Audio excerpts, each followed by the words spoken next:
Hello guys, welcome back to another short video discussion. Very good evening to all of you. कैसे हो आप सब? तो चलो फटाफट कवर अप करते हैं। इस वीडियो में जो हम बात करने वाले हैं, मेजरली 3 स्टॉक को हम कवर अप करेंगे। काफ़ी ज़्यादा कमेंट आते हैं इस स्टॉक के, इवन लाइव मार्केट में भी हम इसे कवर अप करते हैं। मास स्टॉक की आज बात करेंगे। अच्छा खासा इसमें भी लगभग लगभग 4.5% के आसपास की सेलिंग दिख रही है। कोचिंग शिपयार्ड की बात करें, ये भी लगभग लगभग 2.25% के आसपास सेलिंग के पैटर्न में एक्टिवेटेड है।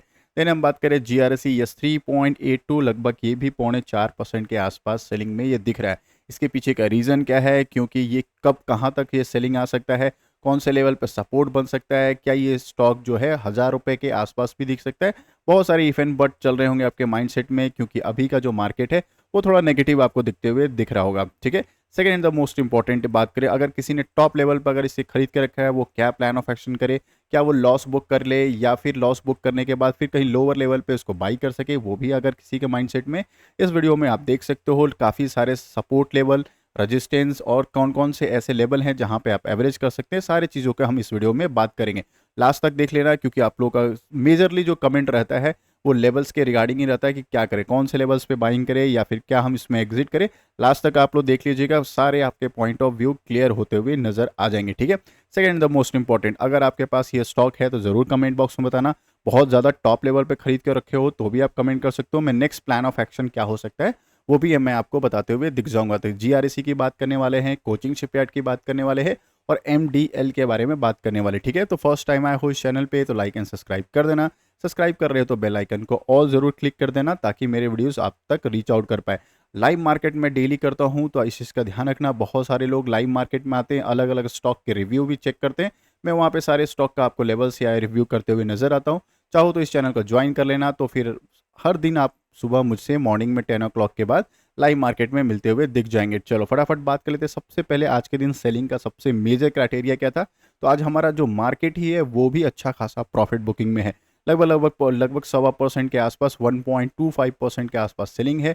लोअर लो फॉर्मेशंस होते हुए दिख रहा है। ठीक है। सिर्फ निफ्टी 50 ही नहीं, हमारा इंटायरली इंडेक्स, मेजरली जो हमारा इंडेक्स है वो प्रॉफिट बुकिंग में आ रहा है। अगर कंसीडर करें निफ्टी 50 अच्छा खासा डाउनफॉल में, नेक्स्ट निफ्टी 50 की बात करें, निफ्टी 50 100 200, मतलब सारे के सारे सिर्फ डिफेंस के स्टॉक ही आपको पोर्टफोलियो में रेड में नहीं दिखेंगे। मेजॉरिटी ऑफ जो भी आपके पास निफ्टी 100 या मिड कैप के स्टॉक होंगे, सारे के सारे आपको पोर्टफोलियो को लाल निशान में करते हुए दिख जाएंगे। ठीक है। तो अच्छा खासा सारे के सारे इंडेक्स में आपको प्रॉफिट बुकिंग आ रही है।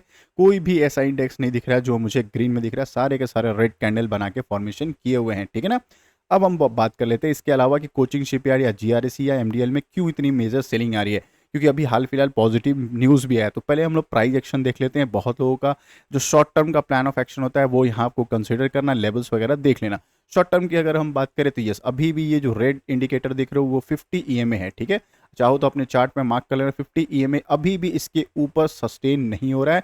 4850 का जो लेवल है, या राउंड लेवल ले लो 4900 के ऊपर, अभी भी एमडीएल मासडॉक सस्टेन नहीं हो रहा है। इससे अच्छा बाइंग होते हुए नहीं दिख रहा। हाँ, नो डाउट ये कंसोलिडेशन फेज में ज़रूर आ रहा है। एक आप देखोगे चैनल बनाते हुए, या कह लो बॉक्स बनाते हुए दिख रहा है आपको। अगर ये बॉक्स का ब्रेक डाउन हो जाता है तो अच्छा खासा सेलिंग और भी पेंडिंग है। और ये सेलिंग कहाँ तक आ सकती है? ये सेलिंग 3300 के लेवल तक, जो ये मार्क्ड है, ये लेवल तक भी आ सकती है। तो इस चीज़ को आप ध्यान रखना। तो कहीं भी मार्क कर लो ये अपने चार्ट पे, कि अगर ये सपोर्ट लेवल जो बना हुआ है 4150 का, वो टूटता है तो अच्छा खासा सेलिंग पैटर्न को एक्टिवेट कर देगा। 200 ईएमए को भी टेस्ट कर सकता है, या फिर ये जो स्विंग बना हुआ है ये यहाँ पर आते हुए दिख जाएगा। ये किसके लिए बता रहा हूँ? शॉर्ट टर्म प्लानर के बता रहा हूँ। लॉन्ग टर्म ऐसे जो इन्वेस्टर है, जो इसको लॉन्ग टर्म के प्लान रखती है, वो पैनिक मत होना, वो आराम से यहाँ पे एवरेज करते हुए दिख जाएंगे। ठीक है। हाँ, बहुत लोग ये बोलते हैं कि सर एवरेज मैं पहले कर चुकी हूँ या कर चुका हूँ, तो एवरेज क्या करना ज़रूरी है? नहीं, आप सिर्फ एक ही स्टॉक में या फिर एक ही सेक्टर में बार बार एवरेज करने की ज़रूरत नहीं है। जितने क्वांटिटी आपके पास है, आप बस एक चीज़ करना है, आपको होल्ड करना है। होल्ड क्यों करना है? क्योंकि इसके पीछे का मैं रीज़न बताने वाला हूँ आने वाले जस्ट कपल ऑफ मिनट में। होल्ड करने का रीज़न बताएंगे। ठीक है। तो एमडीएल को आपको क्लियर आउट होते हुए शॉर्ट टर्म के अच्छी बाइंग आने के जो चांसेस है वो है 4900 के ऊपर अगर सस्टेन करता है, फिर बाइंग मोमेंटम आपको दिखते हुए दिख जाएगा। चलो अब बात कर लेते हैं जीआरईसी की बात करें। जीआरईसी अभी भी ये सपोर्ट लेवल को बनाए हुए है। सपोर्ट लेवल मीन्स क्या?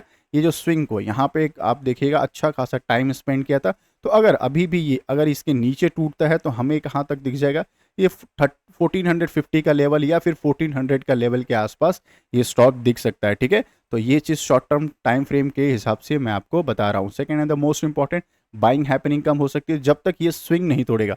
ये स्विंग मतलब क्या, आने वाले टाइम फ्रेम में अगर इसने इसके ऊपर सस्टेन कर गया और अच्छा खासा करना 1 डे के चार्ट फ्रेम में हुआ, तो फिर plan of action next time आप बाइंग हैपनिंग के लिए प्लान ऑफ एक्शन में रख सकते हैं। ये जो मैं लेवल बता रहा हूँ ये शॉर्ट टर्म के लिए बता रहा हूँ, या फिर जो प्लान करते हैं 2 मंथ 3 मंथ का प्लान ऑफ एक्शन रख रहे हैं उसके लिए, ठीक है। कोचिंग शिपयार्ड की अगर हम बात कर लेते हैं, ये ज़्यादा नेगेटिव दिख रहा है as compare to other one. इसके पीछे के रीज़न क्या है वो भी मैं बताता हूँ। देखो, फर्स्ट ऑफ ऑल ये जो स्विंग बना हुआ था अच्छा खासा ये तोड़ते हुए नजर आने वाला है कुछ टाइम फ्रेम में। अगर मार्केट मंडे के दिन ये फिर से ये टूट जाता है तो अच्छा खासा सेलिंग पैटर्न को एक्टिवेट करेगा और अच्छा खासा डाउन ट्रेंड में दिखेगा, और ये जो लेवल रहेगा 1340 रुपये का भी लेवल दे सकता है, ठीक है। 1340 कह रहे या 1370 रुपये, 1370 का भी लेवल प्रोवाइड कर सकता है। एक छोटा सा स्विंग यहाँ पे है जो 1600 का एक छोटा सा स्विंग बना हुआ है, चाहे तो यहाँ सपोर्ट ले ले या फिर 1370 के आसपास ये लेवल टेस्ट कर सकता है, ठीक है। तो ये सारे हो गए शॉर्ट टर्म के एनालिसिस। लॉन्ग टर्म के प्रोस्पेक्टिव से देखोगे तो ये बाइंग ऑन डिप का अपॉर्चुनिटी दे रहा है। इसके पीछे का मैं आपको रीज़न भी देने वाला हूं। तो सबसे पहले जो रीज़न आने वाला है वो ये आपको पता है कि अभी जस्ट थोड़े दिन पहले DAC ने ग्रीन लाइट दे दिया था प्रोक्योरमेंट ऑफ 1.4 लाख करोड़ का। ये चीज़ आपको पता है। हालांकि बहुत अच्छा एक क्वेश्चन भी पूछा गया था कि सर ये तो प्रोक्योरमेंट का इतना बड़ा ऑर्डर मिलने वाला है, फिर भी स्टॉक दौड़ क्यों नहीं रहा, मतलब रॉकेट क्यों नहीं बन रहे। देखो, ये क्या उन्होंने दिया, प्रोक्योरमेंट का ऑर्डर दिया है। मतलब क्या, आने वाले टाइम में आप डिफेंस एक्विजिशन जो होगा अच्छा खासा कौन कौन से क्राइटेरिया में करेंगे, मतलब क्राइटेरिया मतलब क्या होता है, अलग अलग चीज़ों में करेंगे। तो पहला उनका जो था कि ऑफशोर, देखो पहले फास्ट पेट्रोल में करेंगे, ऑफशोर पेट्रोल में करेंगे। इससे मतलब क्या, वेसल्स बनाने वाली जितनी भी कंपनी है, मतलब क्या नेवी के जितनी कंपनी है, MDL की बात कर लें, GREC की बात करें, गोवा शिपयार्ड की बात कर, नहीं गोवा शिपयार्ड, ये सबको देखोगे कंसीडर इसके अंदर कर सकते हो। तो ये सबको इसमें डायरेक्ट फायदा होगा, ठीक है। और इसके बाद उन्होंने बोला था कि आने वाले टाइम फ्रेम में हम डोनर जो एयरक्राफ्ट है उसके भी प्लान ऑफ एक्शन रख रहे हैं। उसके लिए आप हिंदुस्तान एरोनॉटिक्स लिमिटेड को आप रडार पे रखोगे। रॉकेट क्यों नहीं बोला, क्योंकि इसके पीछे का रीज़न क्या है मैं ये भी चीज़ आपको बताते हुए दिख रहा हूँ। देखो, उन्होंने क्या बोला था कि आने वाले टाइम फ्रेम में हम इतना बड़ा एक्विजिशन का प्लान कर रहे हैं जिसमें 70,000 करोड़ के आसपास मेजरली हमारा फोकस रहेगा नेवी के मेजर काम के लिए। तो नेवी का जो प्रोक्योरमेंट का रहेगा वो अभी टेंडर आने वाला है। टेंडर आने वाला मतलब किसी को अभी ऑर्डर मिला नहीं है, आने वाले टाइम फ्रेम में इन सभी को टेंडर मिल सकता है। मतलब क्या, ऑर्डर मिल सकते हैं। हम जैसे एक सिंपल एग्जांपल देते हैं, सपोज करो आपको एक घर बनाना है, ठीक है। आपको ऑर्डर मिला, आपको मिला है 100 करोड़ रुपए मिले हैं प्रोक्योरमेंट के लिए, 100 करोड़ रुपए हम आपको देते हैं, आप इसमें घर बना सकते हो। आपका मेजर जो फोकस रहेगा रॉ मटेरियल्स में रहेगा और आपका फोकस रहेगा आपके सपोज करो अदर आइटम्स में। उसके रॉ मटेरियल के जो जो कंपनी है उसमें सपोज करो टाटा स्टील होगी, JSW स्टील होगी, इन सारे स्टॉक को आप रडार पर रखो। लेकिन जिसको भी ऑर्डर मिलेगा ये घर बनाने के लिए वो स्टॉक जो है रॉकेट बनेगा। ये चीज़ों को समझो आप। तो अभी क्या हुआ है, 70,000 करोड़ का सिर्फ क्या कहा गया, प्रोक्योरमेंट का हम प्लान कर रहे हैं नेवी का वेसल्स वगैरह बनाने में, वॉरशिप बनाने में, फ्रेट बनाने में, ये चीज़ में। तो ये चीज़ जो कंपनी काम करती है वो MDL काम करती है, GRSE काम करती है, इस इसका ध्यान रखना। तो वो क्या है, फिर ये क्या करेंगे, इतने का ऑर्डर मिला है तो जब ये RFP निकले, रिक्वेस्ट फॉर कोटेशन निकलेगा, तब ये क्या करेंगे, ये अपना कोट देंगे, मतलब क्या अपना टेंडर निकालेंगे। टेंडर में ये अपना बोली लगाएंगे या कहो टेंडर में अपने चीज़ों को रखेंगे कि हम इतने करोड़ में इतने चीज़ों को डेवलप करेंगे।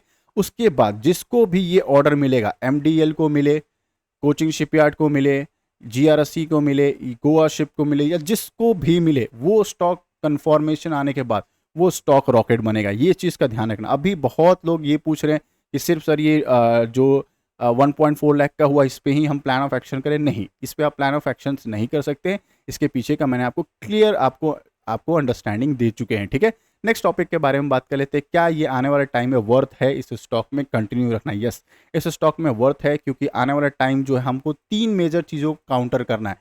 एक, चाइना को काउंटर करना है, मल्टीपल टाइम बोल चुका हूँ। इंडियन ओशंस में सबसे ज़्यादा हमारा प्रेजेंस है।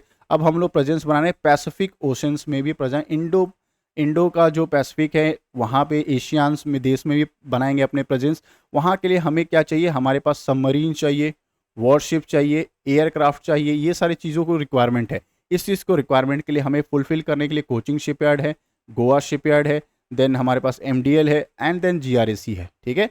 इन चारों स्टॉक को रडार पे क्यों रखेंगे, क्योंकि आने वाले टाइम में अगर इनमें से किसी को ऑर्डर मिलता है तब ये जाके रॉकेट मिलेंगे। अभी क्या है, सिर्फ रिक्वायरमेंट का बताया गया कि हम इतने का बजट बनाए हुए हैं और जब ये जिसको ऑर्डर मिल जाएगा फिर ये सारे स्टॉक जो है रॉकेट बनते हुए आपको नजर आ जाएगा। ठीक है, बैलेंस शीट की बात कर लेते हैं तो कोचिंग शिपयार्ड नो डाउट थोड़ा सा अभी भी बहुत ज़्यादा हायर वैल्यू पे ट्रेड होते हुए नजर आ रहा है। अभी भी इसका देखोगे पी रेशियो 55 के ऊपर चल रहा है और रिटर्न ऑन इक्विटी अभी भी 17 के आसपास है। तो थोड़ा सा अभी और इसमें सेलिंग पेंडिंग है, थोड़ा सा और भी इसमें सेलिंग आने का चांसेस बढ़ा हुआ है। Second and the most important, बहुत लोग बोलते हैं सर इसमें डीआईएस ने स्टेक बढ़ाया। देखो कोई खास डीआईएस ने स्टेक नहीं बढ़ाया, सिर्फ 0.05% के आसपास इन्होंने स्टेक बढ़ाया है।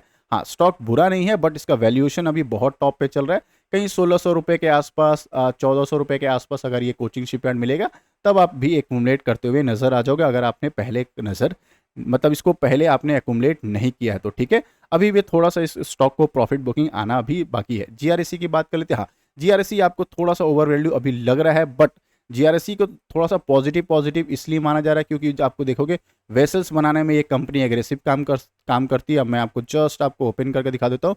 जीआरएससी जो अपने आप को इंगेज करके देखो वेसल्स कॉमर्शियल वेसल्स बनाती है। देन अगर हम बात करें फ्रेट भी एक्सपोर्ट वगैरह भी करती है। ये देखो बड़े बड़े जो रिक्वायरमेंट्स होते हैं उसके डील करती है, तो इसको थोड़ा सा ज़्यादा आप रडार पर रख सकते हो। नेवल शिप भी बनाती है, इस चीज़ का भी आप रडार पर रखेंगे, इसी की रिक्वायरमेंट है। देन एमडीएल को हम लोग क्यों पॉजिटिव ले रहे हैं, क्योंकि एमडीएल जो है पहले से ही नेवल शिप बना रही है, सबमरीन बना रही है, ऑफशोर्स प्लेटफॉर्म्स बना रही है जिसकी रिक्वायरमेंट्स है। एंड आने वाले वॉरशिप की जो रिक्वायरमेंट बोला था इसमें प्रोक्योरमेंट में, उसमें भी जो रिक्वायरमेंट है उसमें भी गोदावरी क्लास का देखो वॉरशिप बना के बैठी हुई है, फ्रेट बना के ये बैठी हुई है, गाइडेड मिसाइल्स वगैरह भी बना के बैठी हुई है।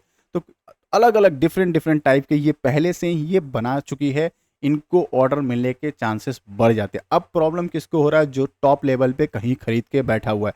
देखो मैं ये बार बार क्यों बोलता हूँ स्टॉक बुरा नहीं है लॉन्ग टर्म के लिए, देखो क्योंकि आप समझो अगर जिस दिन आपने प्रॉफिट बुकिंग कर लिया या फिर आप सब जिस दिन मतलब क्या जिस दिन ये जो साइडवेज जोन है या फिर अभी जो टॉप लेवल से जो प्रॉफिट बुकिंग आ रही है उस जोन से आप निकल गए, कुछ टाइम फ्रेम के बाद 2 4 5 मंथ के बाद ये स्टॉक आपको रॉकेट बनते हुए भी दिख जाएगा। जिस दिन इनको ऑर्डर बुक मिल जाए बैक टू बैक इन सारे स्टॉक को ऑर्डर मिल जाएगा, ये सारे स्टॉक आपको रिकवर करते हुए दिख जाते हैं।